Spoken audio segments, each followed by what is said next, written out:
Hello everyone, welcome to our Sun Five channel. Quality question bank और conceptual questions के लिए यहाँ पर बात होती है। और यहाँ आज हम बात करेंगे एक मेमोरी बेस्ड टेबल की, जो मैं आज आप लोगों को प्रोवाइड कराऊंगा और बहुत ही इम्पोर्टेंट है, जो अक्सर गवर्नमेंट फार्मासिस्ट के एग्ज़ाम में भी पूछी जाती हैं और नेचुरली वो हर एग्ज़ाम में मिल ही जाते हैं क्वेश्चंस वहाँ से देखने को। तो चलिए आज हम इस वीडियो में एक बायोकेमिस्ट्री क्लिनिकल पैथोलॉजी के बहुत ही इम्पोर्टेंट टेबल के बारे में डिस्कशन करेंगे। तो चलिए सबसे पहले हम देख लेते हैं कि अमीनो एसिड का क्लासिफिकेशन, जो कि अक्सर पूछा जाता है कि अमीनो एसिड को हम बेसिकली 3 पार्ट्स में डिवाइड करते हैं, इसेंशियल, सेमी इसेंशियल और नॉन इसेंशियल। तो इसेंशियल अमीनो एसिड में ट्रिकली हम लोग याद करेंगे कैसे, देखिए एक इसेंशियल अमीनो एसिड को पकड़ लेते हैं पहले और इसी की पर चर्चा करते हैं, जैसे HLT। तो इसकी एक ट्रिक मैंने बनाई है यहाँ पर, तो आप लोग देख लीजिए उस ट्रिक को कि जो इसेंशियल अमीनो एसिड की ट्रिक है यहाँ पे हम लोग बात करेंगे। हमेशा याद रखेंगे इसी ट्रिक से, ताकि एग्ज़ाम टाइम पे हम भूल ना जाएं। तो इसकी ट्रिक है VIP हॉल में TT, VIP हॉल में TT। बहुत सिंपल है। तो V से हो जाएगा आपका VIP हॉल में TT, तो V से आपका हो जाएगा वैलीन, V से आपका क्या हो जाएगा वैलीन, और I से हो जाएगा आइसोल्यूसिन, P से हो जाएगा फिनाइलएलेनिन, H से HALL, HALL, VIP हॉल में TT, HALL हो गया, ठीक, VIP हॉल में TT। और जो हमारे पास जो ट्रिप्टोफैन और थ्रेओनीन बचे हैं वो हमारे इसेंशियल में आ जाएंगे, राइट। तो यहाँ हम लोग इसेंशियल अमीनो एसिड देख लिए। अब चलिए थोड़ा जल्दी करते हैं और सेमी इसेंशियल पे नज़र डालते हैं। तो सेमी इसेंशियल जो अमीनो एसिड्स हमारी होती हैं वो यहाँ आपको देखने को मिलेंगी। और सेमी इसेंशियल में आप लोग बात करते हैं आर्जिनिन, ग्लाइसिन, सिस्टीन और टायरोसिन। इसकी एक सिंपल सी ट्रिक मैंने बनाई हुई है, जो कि कुछ ऐसे कि आ गए गिले सिकवे तेरे, आ गए गिले सिकवे तेरे। तो ये इस तरीके से याद रखिए, ये बहुत इजी आप लोग याद रख सकते हैं। चलिए आगे की जो अमीनो एसिड हैं वो भी देख लेते हैं। तो अगली अमीनो एसिड यहाँ पे आती हैं non essential amino acid. Non essential amino acid में हम लोग बात करेंगे glutamate, aspartic acid, glutamic acid, aspartic acid और alanine. Glutamic acid, aspartic acid, alanine, serine, proline और हाइड्रोक्सी प्रोलीन। तो इसके अंदर एक ट्रिक है जो कि बहुत ही इंपॉर्टेंट है, ग्लू आस पास, ग्लू आस पास। तो इस ट्रिक से भी हम लोग याद रख सकते हैं ग्लू आस पास, ग्लू आस पास, ठीक है, ग्लू आस पास है। तो ये ट्रिक हमारी बहुत इंपॉर्टेंट हो जाएगी जब हम लोग एग्ज़ाम में रिकॉल करते हैं। तो इस तरीके से हम लोग इन चीज़ों को याद रख पाते हैं, वरना भूल जाते हैं। बहुत ही टफ होता है, बट अब इजी हो गया आप लोगों के लिए। इस चैनल से जुड़े रहिए और अच्छी इन्फॉर्मेशन और ऐसी नॉलेजेबल फैक्ट्स के लिए चैनल सब्सक्राइब कीजिए। और वीडियो पसंद आए वीडियो को लाइक कीजिए और अपने सुझाव कमेंट बॉक्स में डालकर ज़रूर जाइएगा कि और इम्प्रूवमेंट क्या आपको चाहिए, वो सब ला करके हम यहाँ देंगे। और किस तरीके से कंटेंट डिलीवर करें आप लोगों के लिए, तो वो बताइएगा, राइट। चलिए अब अगली बात करते हैं एबनॉर्मल कंस्टिट्यूएंट की, जो कि हमारे यूरिन में अक्सर देखने को मिलते हैं। एबनॉर्मल कंस्टिट्यूएंट देखिए क्या क्या हमारे पास हो सकते हैं यूरिन के अंदर। तो यूरिन के अंदर जो हमारा एबनॉर्मल कंस्टिट्यूएंट है वो क्या देखने को मिलते हैं, तो चलिए बात करते हैं। जैसे कि हमारा ये एक टेबल फॉर्म में मैंने दिया है कि जो टेस्ट है उस टेस्ट को परफॉर्म करेंगे और एबनॉर्मल कंस्टिट्यूएंट को यहाँ देखेंगे। तो सबसे पहले हम लोग बात कर लेते हैं कि जो हमारा रोथरा-गरहर टेस्ट होता है वो स्पेसिफिकली कीटोन बॉडी की प्रेजेंस को दर्शाता है। और जो दूसरा हमारे पास यहाँ है heat coagulation Heller nitric sulfosalicylic acid जो है वो एल्ब्यूमिन कंस्टिट्यूएंट जो अगर यूरिन में प्रेजेंट होता है तो उसको हम टेस्ट करते हैं। तो एल्ब्यूमिन के लिए टेस्ट हो गया हीट कोएगुलेशन और nitric acid Heller's nitric acid sulfosalicylic acid albumin के लिए। अगर हमारे यूरिन में ब्लड प्रेजेंट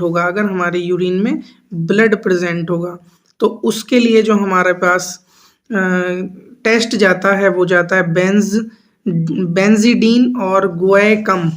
देखिए बहुत इंपॉर्टेंट, ब्लड की प्रेजेंस के लिए हम बात करते हैं तो बेंजीडीन टेस्ट और गुएकम टेस्ट हम लोग परफॉर्म करते हैं। और यहाँ पर हम नेक्स्ट बाइल पिगमेंट अगर हमारे यूरिन में प्रेजेंट हुआ तो हम लोग बात करेंगे फॉच नाइट्रिक एसिड कोले और गिमेलिन।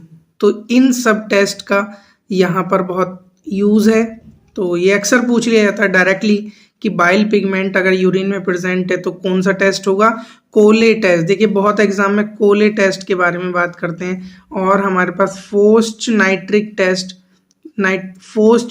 एसिड टेस्ट और गिमेलिन टेस्ट, तो ये सभी टेस्ट बहुत इंपॉर्टेंट हैं। और हम लोग बात करें तो बाइल सॉल्ट अगर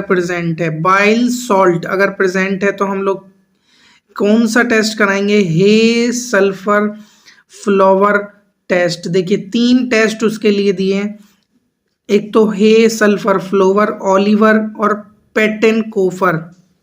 देखिए ये एक ऐसा टेस्ट है जो कि बाइल सोल्ट को यूरिन में डिटेक्ट कर बताता है। ठीक, नाउ आगे चलते हैं और बात करते हैं कि जो हमारे पास टेस्ट होता है अगर यूरिक एसिड हमारे यूरिन में प्रेजेंट होगा तो हमें कौन सा टेस्ट परफॉर्म करना पड़ेगा। तो स्चिफ टेस्ट इसके लिए होगा, स्चिफ और मिरेक्साइड और बेनेडिक्ट। जी हाँ, तीनों टेस्ट को यहाँ परफॉर्म करेंगे और इससे कंफर्मेशन हमारे पास मिल जाएगा कि हमारी जो यूरिन है उसमें यूरिक एसिड है या नहीं। तो देखिए ये बहुत इंपॉर्टेंट है, डायरेक्ट क्वेश्चन यहाँ से बनते हैं। जैसे यूरोबिलोनोजन, तो यूरोबिलोनोजन जो टेस्ट है हमारा वो अक्सर हमें यूरोबिलोनोजन जो हमारा कंस्टिट्यूएंट है वो इन टेस्ट से परफॉर्म करने के बाद ही मिलता है, तो इसको याद रखिएगा। देखिए इसके अंदर कई टेस्ट आते हैं। हमें यूरोबिलोनोजन जो हमारा होता है वो एरेलिस टेस्ट और वाटसन्स मॉडिफिकेशन ऑफ एरेलिस एल्डिहाइड और ये स्लेसिंगर्स टेस्ट भी यहाँ पर हमें देखने को मिलता है, राइट। तो चलिए अगर हमारे यूरिन में कैल्शियम होगा तो हम लोग कैसे पता लगाएंगे, तो उसके लिए हमारे पास होता है सुल्कोविच टेस्ट।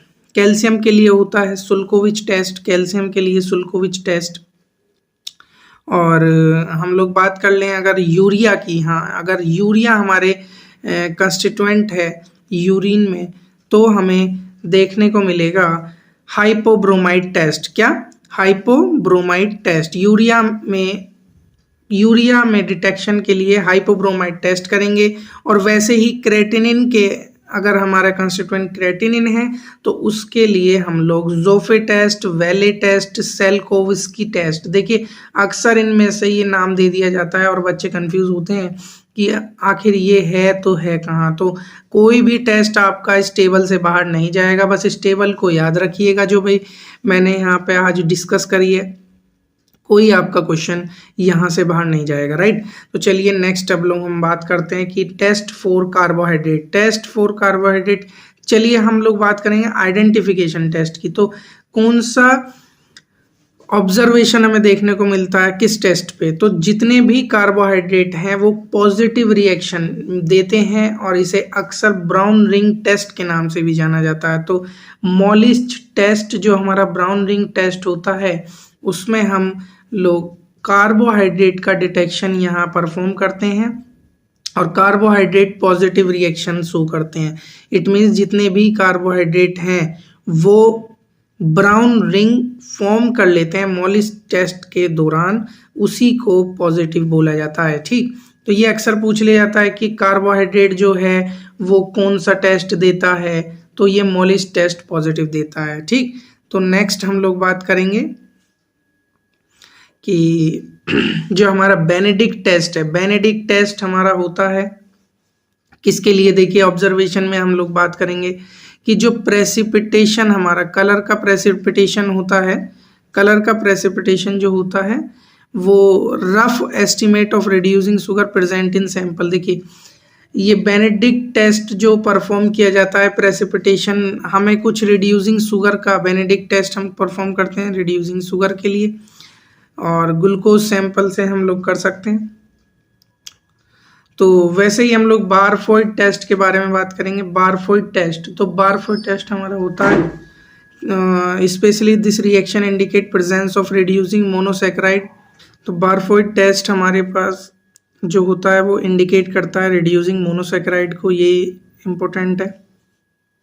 चलिए आगे बात करते हैं सेल्विनॉफ टेस्ट के बारे में। सेल्विनॉफ टेस्ट जो होता है वो पॉजिटिव होता है कब? जब कीटोहेक्सोज की प्रेजेंस आती है। कीटोहेक्सोज जस्ट लाइक फ्रक्टोज सुक्रोज, तो फ्रक्टोज सुक्रोज कीटोहेक्सोज हैं और ये पॉजिटिव टेस्ट देते हैं सेल्विनॉफ के लिए, राइट। नाउ अगले क्वेश्चन पे मूव करते हैं, इससे एक क्वेश्चन बन जाएगा। तो हाइड्रोलाइसिस टेस्ट, देखिए हाइड्रोलाइसिस टेस्ट ये स्पेसिफिकली अगर हम बात करें तो हाइड्रोलाइसिस टेस्ट जो होता है वो रिड्यूसिंग शुगर के लिए नहीं होता है बल्कि नॉन रिड्यूसिंग के लिए होता है, और नॉन रिड्यूसिंग शुगर हमारे पास बहुत ही अच्छा एग्जाम्पल है सुक्रोज का, राइट। ये बहुत इंपॉर्टेंट यहाँ क्वेश्चन एक बनता है कि नॉन रिड्यूसिंग शुगर कौन सी है, तो ये पूछ लेते हैं अक्सर कि सुक्रोज है, और सुक्रोज के साथ हम बात करें तो नॉन रिड्यूसिंग शुगर के लिए हमारा कौन सा टेस्ट हो जाएगा? Hydrolysis test, right. Now move to next table, और हम लोग बात करते हैं कुछ एडिशनल टेस्ट इसमें मैंने इंक्लूड करे हैं जो अक्सर पूछे जाते हैं, जैसे टोलेंस मिरर टेस्ट। देखिए टोलेंस मिरर टेस्ट जो होता है अमोनिएटेड सिल्वर नाइट्रेट सॉल्यूशन के लिए, ये अमोनिएटेड सिल्वर नाइट्रेट सॉल्यूशन होता है टोलेंस मिरर टेस्ट में, और ये इसका पर्पस होता है कि एल्डिहाइड और कीटोन, मतलब जो भी रिड्यूसिंग शुगर है एल्डिहाइड और कीटोन उसे पता लगाता है, राइट। तो चलिए आगे हम बात करते हैं ग्लूकोज टॉलरेंस टेस्ट का पर्पस क्या होता है। देखिए वो भी समझ लीजिए, बहुत इंपॉर्टेंट। ग्लूकोज टॉलरेंस टेस्ट का पर्पस क्या है? देखिए ग्लूकोज टॉलरेंस टेस्ट जितना भी है हमारे पास, तो वो हमारा हो जाएगा डायबिटीज़ मेलाइटिस GTT कंफर्मेशन करता है, डायबिटीज़ मेलाइटिस। ग्लूकोज की टॉलरेंस टेस्ट हमारे पास डायबिटीज़ मेलाइटिस का कंफर्मेशन करती है, राइट। तो ये बहुत इंपॉर्टेंट था। चलिए आगे मूव करते हैं और देखते हैं इस टेबल को, बहुत ही इसेंशियल। ये एक पार्ट कंप्लीट कर लिया हम लोगों ने, और आगे मूव करते हैं। तो गाइज आप लोग बता दीजिएगा अगर ये टेबल की फॉर्मेट में आपको रिक्वायर है तो मैं टेबल की फॉर्मेट अटैच कर दूंगा, PDF से लिंक दे दूंगा, तो उस पर आप लोग प्रिंट आउट करा करके इसे रीड कर लेना, राइट। ये बहुत इंपॉर्टेंट है।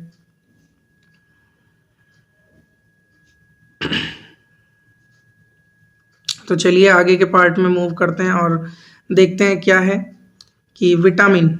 जी हाँ, ये विटामिन से इम्पोर्टेंट क्वेश्चन बनता है, और विटामिन से जो इम्पोर्टेंट क्वेश्चन बनता है वो मैं यहाँ लेके आया हूँ आपके गवर्नमेंट फार्मासिस्ट में। स्पेशली कार प्राइस रिएक्शन किसके लिए होता है? Car price reaction vitamin A के लिए होता है।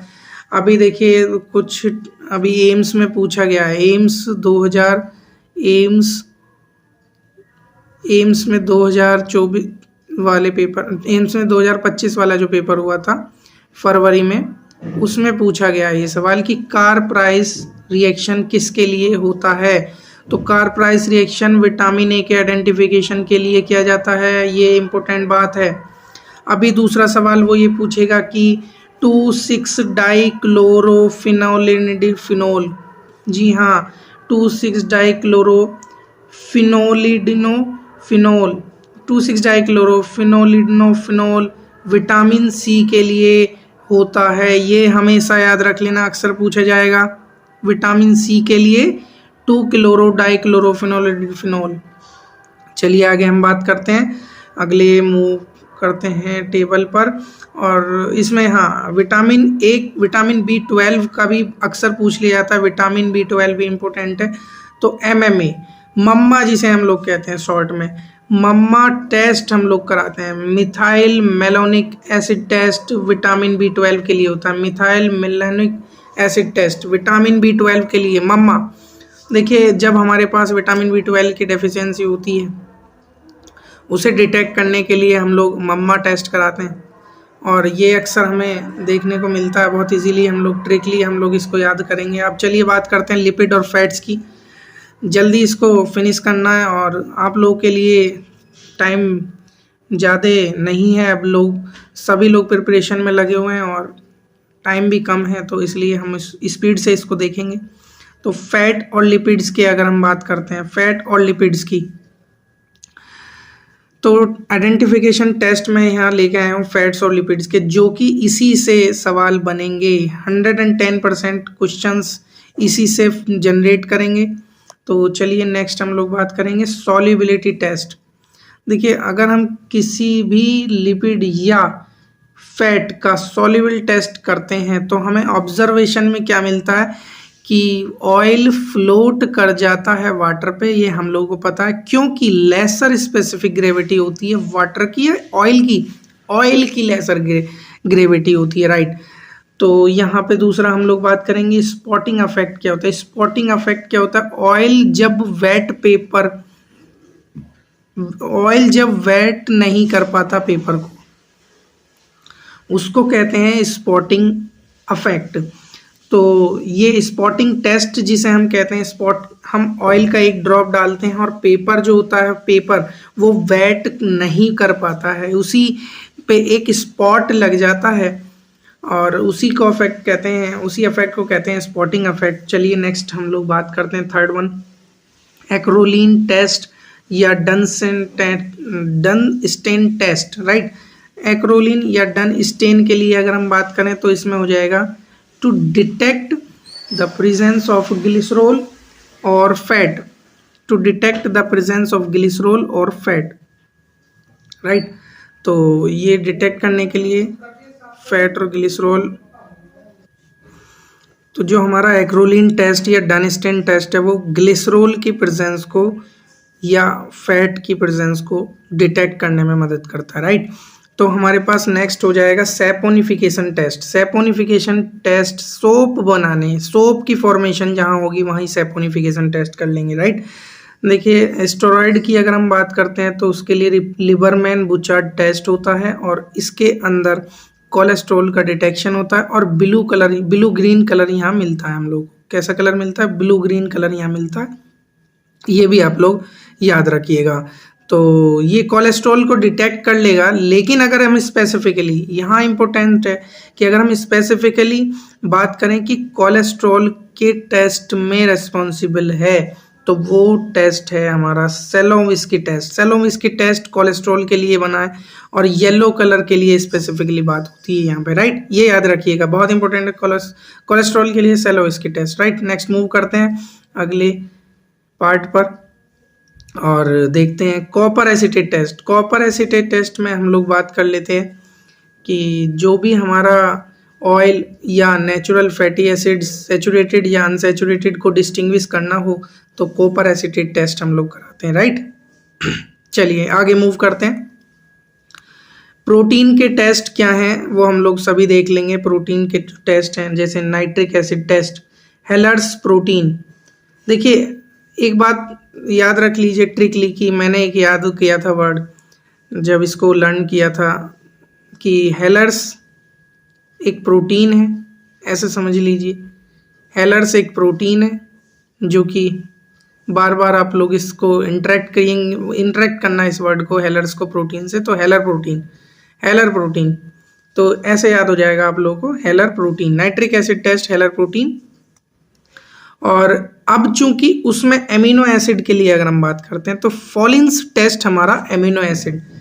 फॉलिन्स टेस्ट कौन से एमिनो एसिड के लिए है, तो टायरोसिन जो एमिनो एसिड है हमारी उसके लिए फॉलिन टेस्ट है, राइट।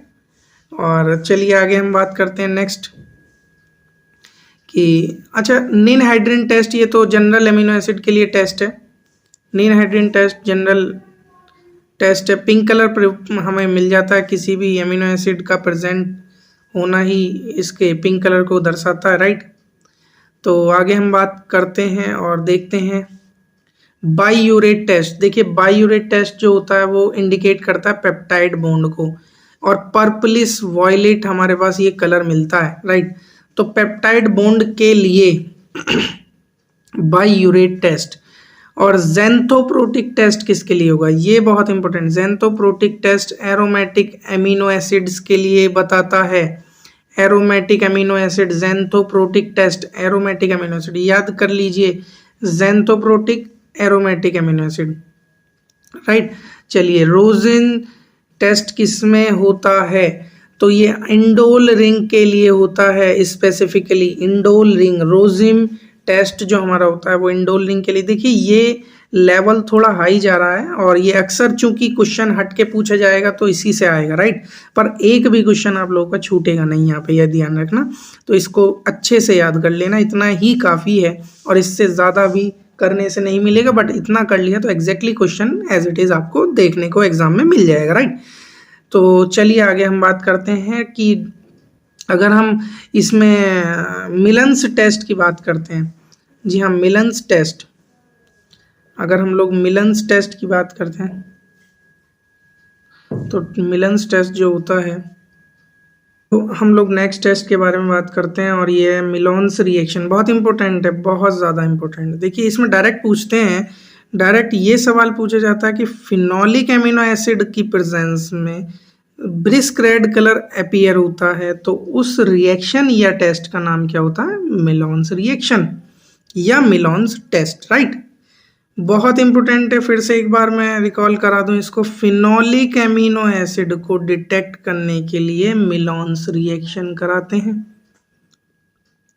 तो अगर आपसे कोई पूछे कि फिनॉल वाली एमिनो एसिड है तो कहाँ मिलेगी, मिलोन में मिलेगी। कहाँ मिलेगी, मिलोन में मिलेगी। फिनॉल वाली एमिनो एसिड कहाँ मिलेगी, मिलोन रिएक्शन में मिलेगी, राइट। तो चलिए आगे हम बात करते हैं वॉयलेट रिंग टेस्ट की। वॉयलेट रिंग टेस्ट किस चीज़ को प्रेजेंस को बताता है, वो है ट्रिप्टोफान। ट्रिप्टोफान एमिनो एसिड जो होता है हमारा, वो वॉयलेट रिंग टेस्ट से इंडिकेट होता है, राइट। प्रेजेंट उसकी इंडिकेट हो जाती है वॉयलेट रिंग टेस्ट से। वैसे ही हम लोग बात करते हैं नाइट्रोप्रोसाइड टेस्ट, जो कि सोडियम नाइट्रोप्रोसाइड की रिएक्शन होती है और उसके साथ रिएक्ट करता है ammonia to give red colour cysteine. देखिए सिस्टीन एमिनो एसिड के लिए तो जो हमारे पास यहाँ ग्रुप होता है रिएक्शन का, वो होता है थायोल ग्रुप, ठीक है। तो ये थायोल ग्रुप जो होता है वो रिएक्ट करता है सोडियम नाइट्रोप्रोसाइड से, किसकी प्रेजेंस में, किसकी प्रेजेंस में, अमोनिया की प्रेजेंस में, और रेड कलर देता है, जैसे हम लोग सिस्टीन की रिएक्शन कराते हैं, राइट। क्योंकि सिस्टीन में थायोल ग्रुप होता है, इस वजह से नाइट्रोप्रोसाइड टेस्ट पॉजिटिव होता है। चलिए नाइट्रोप्रोसाइड के लिए सिस्टीन हो गई। सैकागोची रिएक्शन क्या होता है, सैकागोची रिएक्शन के अंदर हम लोग देखते हैं कि वो आर्जिनिन को इंडिकेट करता है और रेड कलर यहाँ भी प्रेजेंट देता है, राइट। सैकागोची आर्जिनिन हो गया। और अब लोग हम बात करेंगे हॉपकिंस कोले टेस्ट। हॉपकिन कोले टेस्ट जो होता है वो स्पेसिफिकली ट्रिप्टोफान के लिए होता है और वॉयलेट रिंग का फॉर्मेशन यहाँ होता है, राइट। एल्डिहाइड टेस्ट के लिए पर्पल कलर आता है, एल्डिहाइड टेस्ट के लिए पर्पल कलर आता है। तो ये ध्यान रखना कि जब भी हम एल्डिहाइड का टेस्ट करते हैं तो कौन सा कलर मिलता है, पर्पल कलर, राइट। तो फिनॉल रिएजेंट टेस्ट में कौन सा कलर मिलता है, ब्लू कलर, फिनॉल में ब्लू कलर। और जो हमारे पास लेड सल्फाइड टेस्ट होता है, सल्फर रिएक्शन टेस्ट जिसे हम कहते हैं, बहुत इंपॉर्टेंट है ये भी, लेड सल्फाइड टेस्ट और सल्फर रिएक्शन, वो PBS, precipitation of PBS. Cysteine और सिस्टीन, देखिए दोनों सिस्टीन अलग अलग हैं, और यहाँ छोटी सी मिस्टेक बच्चे कर देते हैं कि ये देख नहीं पाते हैं ये सिस्टीन और इस सिस्टीन में क्या अंतर है, राइट। तो ये प्रेसिपिटेट कराता है इस पीबीएस को, इस वजह से ये पीबीएस मतलब लेड सल्फाइड प्रेसिपिटेट हो जाती है, उसी में हम लोग इस टेस्ट का नाम रख देते हैं लेड सल्फाइड टेस्ट। एरलिक टेस्ट क्या होता है? देखिए, एरलिक टेस्ट जो होता है वो ट्रिप्टोफान और ग्लाइसिन के लिए होता है। और हीट कोएगुलेशन टेस्ट हमारे पास जो देखने को मिलता है वो ऑपलेसेंस प्रेजेंस ऑफ एल्बुमिन। देखिए, एल्बुमिन की जब भी प्रेजेंस होगी तो एक वाइट कलर का ओपैक बनेगा, और ओपैक इंडिकेट करता है किसको? हीट के कोएगुलेशन। एल्बुमिन प्रोटीन और प्रोटीन कोएगुलेट हो जाती है और जब उसका टेम्परेचर और पीएच को चेंज करते हैं, राइट। तो आगे हम लोग बात करते हैं और बढ़ते हैं नेक्स्ट टेबल पर। इसमें 2 टेस्ट और हैं जो बचे हैं अभी, तो इन्हें देख लेते हैं। एक डनस्टैन टेस्ट है हमारे पास और एक एक्रोलिन टेस्ट है। देखिए, दोनों टेस्ट ये ग्लिसरॉल के लिए हैं स्पेसिफिकली, ठीक। ये ग्लिसरॉल को डिटेक्ट करने में मदद करते हैं, डनस्टैन और एक्रोलिन, राइट। तो चलिए नेक्स्ट हम लोग देखते हैं bone density test. Bone density test में हम लोग बात कर लेंगे ओस्टियोपोरोसिस, जिसके लिए ऑस्टियोपोरोसिस होगी तो वो बोन डेंसिटी टेस्ट हम लोग करेंगे। चूंकि बोन की डेंसिटी कम हो जाती है ना ऑस्टियोपोरोसिस में, तो वही इसी वजह से सिंपल प्रोसीजर है। तो अब हम लोग बात करेंगे कुछ इस प्रेसिपिटेट रिएक्शंस की जो अक्सर डायरेक्टली पूछ ली जाती हैं। मैच द कॉलम में भी आपको ये मिल सकती है, तो इसको आप लोग मैच कीजिए। तो जैसे न्यूमैन टेस्ट हमारे पास है, तो वो किसके लिए डिटेक्ट के लिए होगा? न्यूमैन टेस्ट हमारा डिटेक्शन होगा किससे? फॉस्फोरस। डिटेक्ट करेगा किसको? फॉस्फोरस इन कैसीन। और हमारे पास अगर मुरेक्साइड टेस्ट होगा तो मुरेक्साइड टेस्ट किसके लिए होगा? वो यूरिक एसिड के लिए होगा, यूरिन में, राइट। और अगर हम स्पेसिफिक यूरिएज टेस्ट की बात करें तो वो यूरिया को डिटेक्ट करेगा। देखिए, यूरिक एसिड और यूरिया दोनों अलग अलग चीज़ हैं। यूरिया और यूरिक एसिड दोनों अलग अलग चीज़, राइट। तो ज़ेफी टेस्ट किसके लिए होता है? क्रेटेनिन के लिए होता है, और जो यूरिन में क्रेटेनिन प्रेजेंट होती है उसके लिए हम लोग ज़ेफी टेस्ट कराते हैं। तो डायरेक्टली आप लोगों से पूछा जा सकता है, इसको याद रखिएगा। तो चलिए इसी के साथ हम लोग आज इस वीडियो को समाप्त करते हैं, और नेक्स्ट वीडियो में आप जुड़े रहिएगा ताकि जो और बची बायोकेमिस्ट्री क्लिनिकल पैथोलॉजी से सब्जेक्ट से रिलेटेड टेबल्स और इम्पोर्टेंट क्वेश्चन यहाँ से जनरेट होते हैं उसको वॉच कीजिएगा, और उसके बाद आप लोगों को इससे काफ़ी हेल्पफुल होगा सभी एग्ज़ाम में, राइट। तो चलिए हम लोग इसी के साथ इस वीडियो में समाप्त करते हैं। वीडियो अच्छी लगी हो तो लाइक कीजिएगा, चैनल सब्सक्राइब कर लेना फॉर फर्दर अपडेट्स, और ऐसी ही शॉर्ट टर्म रिवीजन के लिए चैनल सब्सक्राइब कर लें। Thank you very much.